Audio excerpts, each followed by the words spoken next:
السلام علیکم ورحمۃ اللہ وبرکاتہ۔ جی حضرت ابو بکر جو ہے یہ اللہ کے نبی صلی اللہ علیہ وسلم کے سچے دوستوں میں سے، اور حضرت ابو بکر رضی اللہ تعالیٰ عنہ جو ہے یہ اللہ کے نبی صلی اللہ علیہ وسلم سے بہت محبت کرتے تھے، اور اللہ کے نبی بھی حضرت ابو بکر رضی اللہ تعالیٰ عنہ سے بے حد محبت فرماتے تھے۔ اور ایک مرتبہ آپ صلی اللہ علیہ وسلم نے یہ بھی فرمایا کہ میں نے دنیا کے تمام لوگوں کا حق ادا کر دیا، لیکن حضرت ابو بکر صدیق رضی اللہ تعالیٰ عنہ کا حق ادا نہ کر سکا۔ ان کی زندگی میں تھوڑی بہت روشنی ڈالنا مناسب سمجھتا ہوں، اور آپ کا سوال بھی یہی ہے کہ حضرت ابو بکر کے بارے میں کچھ بتائیے۔ تو میں آپ کو بتا دینا چاہتا ہوں کہ حضرت ابو بکر صدیق رضی اللہ تعالیٰ عنہ جو ہے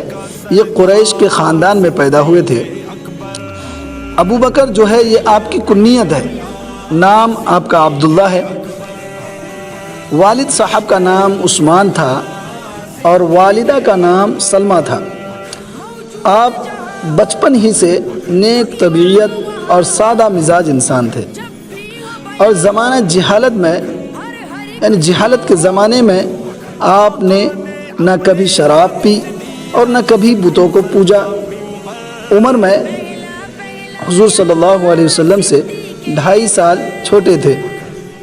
مگر آپ صلی اللہ علیہ وسلم سے بہت گہری محبت اور دوستی تھا۔ آپ نے حضور صلی اللہ علیہ وسلم کے اخلاق و عادات کو بہت قریب سے دیکھا تھا۔ جب حضور صلی اللہ علیہ وسلم نے ان کو اسلام کی دعوت دی اور اپنی نبوت کا اعلان کیا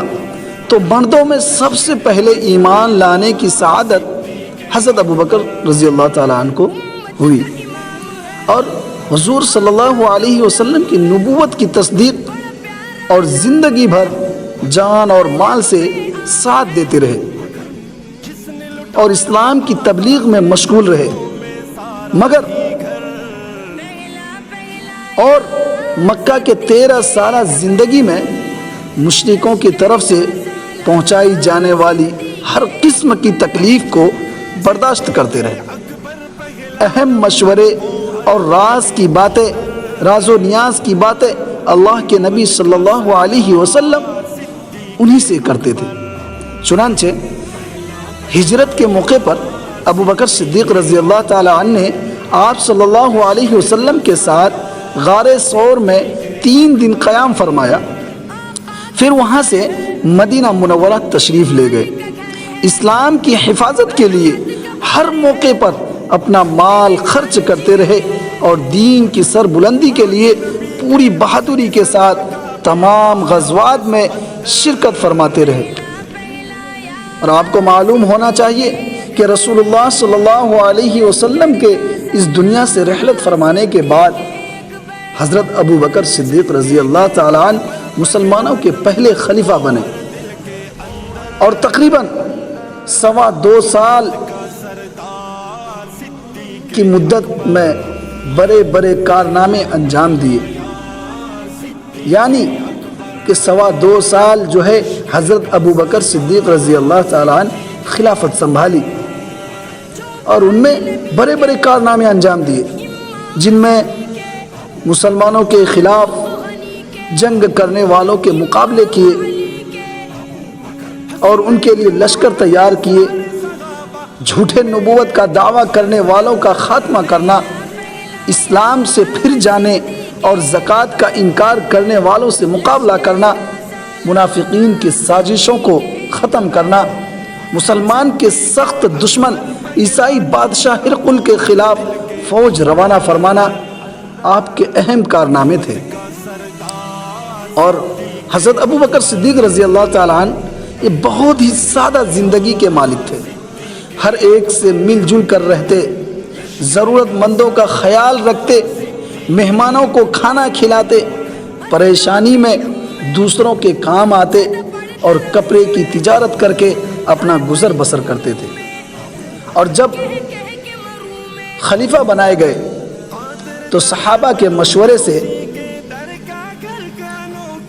ایک عام مہاجر صحابہ کی طرح بیت المال سے وظیفہ مقرر کیا گیا، جس کی مقدار اتنی معمولی تھی کہ جب بیوی نے ایک مرتبہ میٹھی چیز کھانے کی خواہش ظاہر کی تو پیسہ نہ ہونے کی وجہ سے ان کی فرمائش پوری نہ کر سکے، اور بیت المال سے صرف اس لیے وظیفہ مقرر کیا گیا کہ تجارت میں لگ کر یہ خلافت کے کام میں کوتاہی نہ ہو سکے۔ ان کے تجارت کے لیے وقت نہ ملنے کی وجہ سے ان کی تجارت کو بند کرا کے ان کا وظیفہ چالو کیا گیا تھا۔ اور ہوا یوں کہ جب اہلیہ نے وہ میٹھی چیز کھانے کی خواہش کی، رقم نہ ہونے کی وجہ سے ان کی خواہش پوری نہ ہو سکی، تو ان کے اہلیہ نے اپنے ضروریات میں سے تھوڑے پیسے جمع کر کے کچھ دنوں کے بعد میٹھی چیز بنائے، اور جب حضرت ابوبکر کے سامنے پیش کیا گیا تو جب انہیں دریافت کرنے کے بعد انہیں معلوم ہوا کہ وہ ان کے گھرانے میں گھر میں جو رقم آتی تھی ان سے بچا کر یہ چیز بنائی گئی،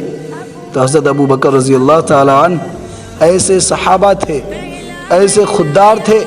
کہ انہوں نے بیت المال میں جا کر یہ درخواست کی کہ میرے رقم میں سے اتنا رقم کم کر دیا جائے۔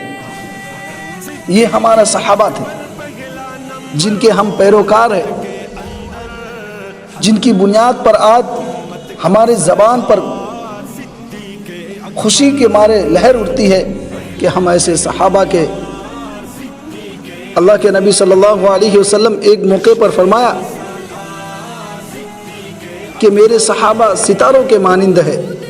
تم جس کی بھی اقتدا کرو گے راستہ پا جاؤ گے۔ جن کو اللہ تعالیٰ نے رضی اللہ عنہ و رضوا عنہ کا پروانہ دیا، یہ کس بنیاد پر؟ جب انہوں نے اپنا تن اور من اللہ کے راستے میں، اللہ کی فرما برداری میں گزاری۔ میرے بھائیوں، اللہ تعالیٰ نے اس لیے ان کو جنت کا پروانہ دیا اور اپنی رضامندی کا خطاب دیا، اور وہ ایسے کارنامے انجام دیے کہ جس سے عقلیں دنگ رہ جاتی۔ خیر، میں بات کو طویل نہ کرتے ہوئے آپ کو بتا دوں کہ 2.25 سال کی قلیل مدت میں انہوں نے بہت سارے ایسے کارنامے انجام دیے جن کا مختصر سا میں نے آپ کو بتایا۔ اور پھر ان کے بعد جمادی الاخری 13 ہجری کو پیر کے دن 63 سال کی عمر پا کر اللہ کے پیارے ہو گئے، اور اس دار فانی سے دار بقا کے طرف رحلت فرما گئے۔ انا للہ و انا الیہ راجعون۔